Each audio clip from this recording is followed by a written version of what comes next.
En géométrie, nous continuons les parallélogrammes. Donc ici, exercice 1, on doit relier chaque parallélogramme à ses propriétés, c'est-à-dire ce qui le définit, ce qui permet de le reconnaître, hein. Donc un carré, à vous de trouver de l'autre côté et de relier avec un trait ce qui est juste. Attention, il peut y avoir des pièges, donc travaillez au crayon de papier dans un premier temps. Pour ceux qui n'ont pas pu l'imprimer, je fais un gros plan pour que vous puissiez faire pause et faire les exercices.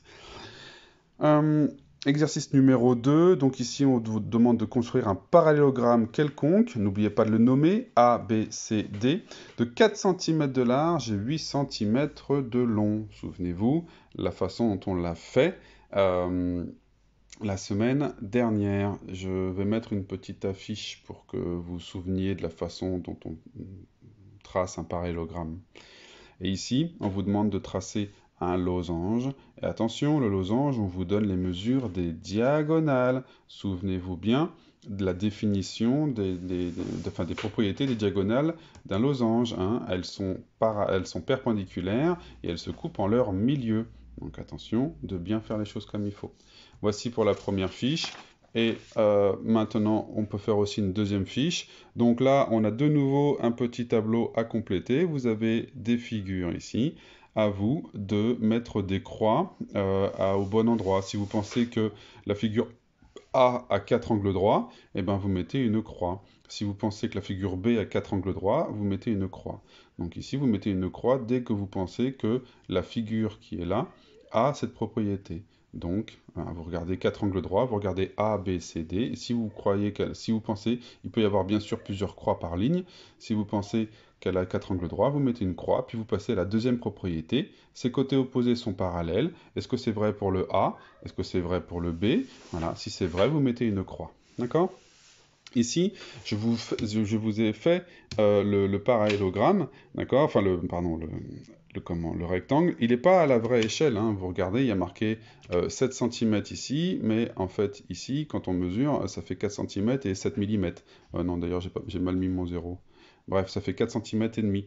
Non, ici, c'est juste une indication. Donc vous devez le faire aux vraies dimensions. Donc attention de me faire un rectangle. Pour faire un rectangle, les enfants, regardez, il y a des angles droits. N'oubliez pas, les angles droits, ça se fait avec une équerre.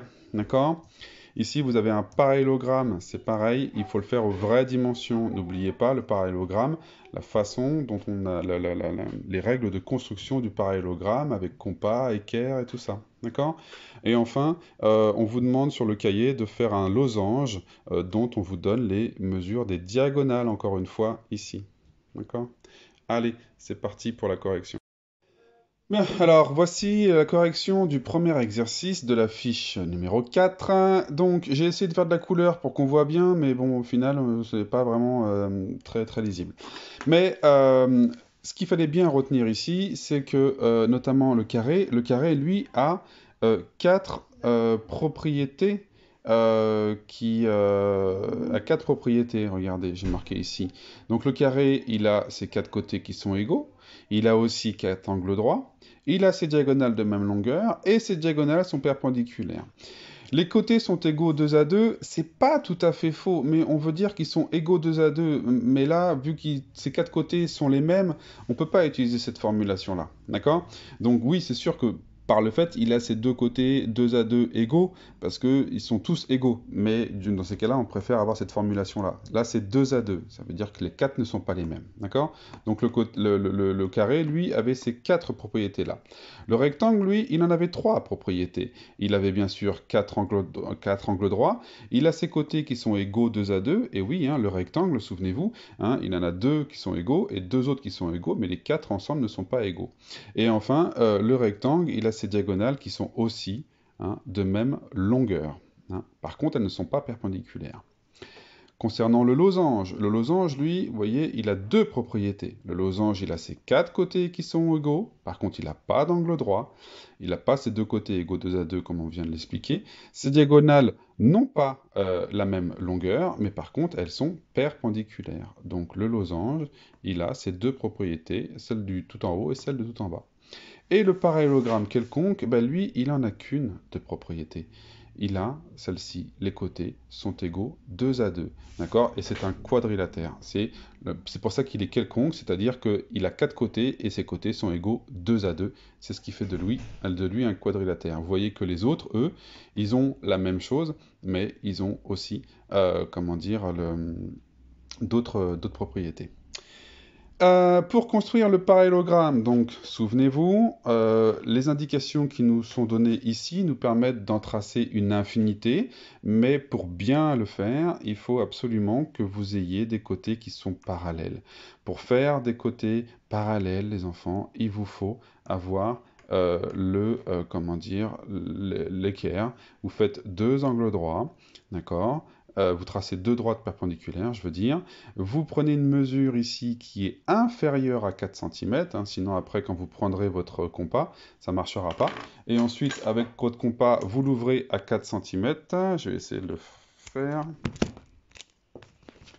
Pardon.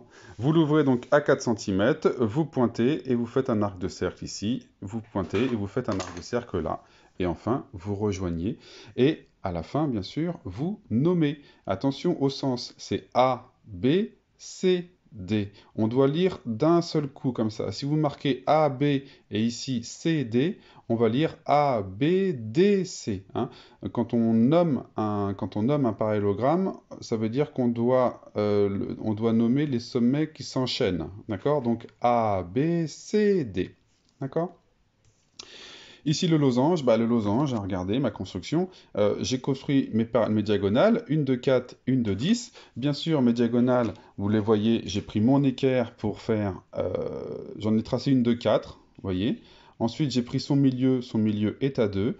Et à 2, j'ai fait passer grâce à mon équerre, j'ai fait passer une perpendiculaire, d'accord? J'ai tracé les perpendiculaires, et ensuite je l'ai mesuré, ma perpendiculaire, pour qu'elle fasse 10, vous voyez? Là j'ai du mal à positionner avec le téléphone dans la main, mais j'ai positionné 10. Et une fois que j'ai positionné 10, à ce moment-là, je rejoins mes sommets. Pareil, regardez la façon dont j'ai nommé. Je ne nomme pas de façon au hasard, je ne peux pas dire F, G, H, non. Il faut que ça soit d'une seule lecture quand je fais le tour. E, F, G, H, c'est dans le même sens. D'accord? Fiche numéro 5. Sur la fiche numéro 5, donc là, il fallait cocher les propriétés.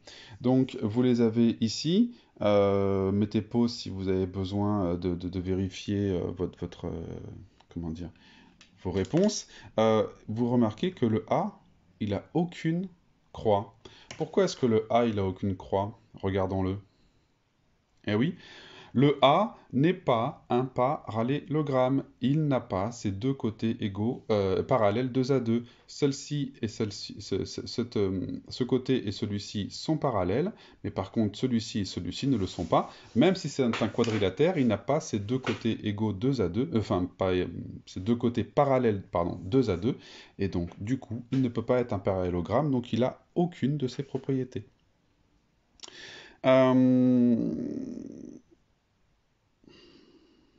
Ensuite, alors ici, il fallait retracer le rectangle. Alors le rectangle, les enfants, je vous ai marqué, j'ai besoin d'avoir que deux angles droits. Celui-ci, d'abord je fais mon trait de 7, ensuite je fais une perpendiculaire, je mesure 3 cm, je fais une autre perpendiculaire, je mesure 3 cm, et là, j'ai plus besoin d'avoir la perpendicularité ici. J'en suis sûr, puisque j'ai fait 3 cm, 3 cm, et les deux sont perpendiculaires, j'ai juste à tracer mon trait. Hein, pour un rectangle, on n'a besoin de faire que deux.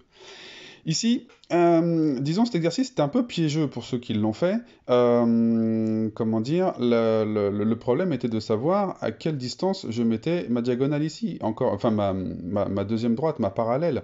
Encore une fois, ici, on n'a pas d'indication. Alors, on pouvait mesurer ici, mais la mesure ici n'est pas bonne, puisque les mesures qui sont ici et ici ne sont pas bonnes. Donc là, on ne pouvait pas tout à fait refaire celui-ci. On pouvait faire quelque chose qui respecte ces règles, enfin ces mesures qui sont là, mais il y a une infinité de parallélogrammes. Il nous faut d'autres informations pour faire un parallélogramme qui ne nous avait pas été donné ici, notamment si on avait eu la longueur qui était là, on aurait pu faire exactement le parallélogramme, on aurait pu faire tous le même parallélogramme. Il nous manquait cette longueur-là. Voilà. Pour le losange, bah, je vous laisse reprendre la même construction qu'ici, hein. Il s'agissait de faire une première diagonale à, par exemple, 6 cm, placer le milieu à 3, et ensuite faire deux perpendiculaires, une de chaque côté, et de mesurer en tout 10 et de relier les sommets. Voilà.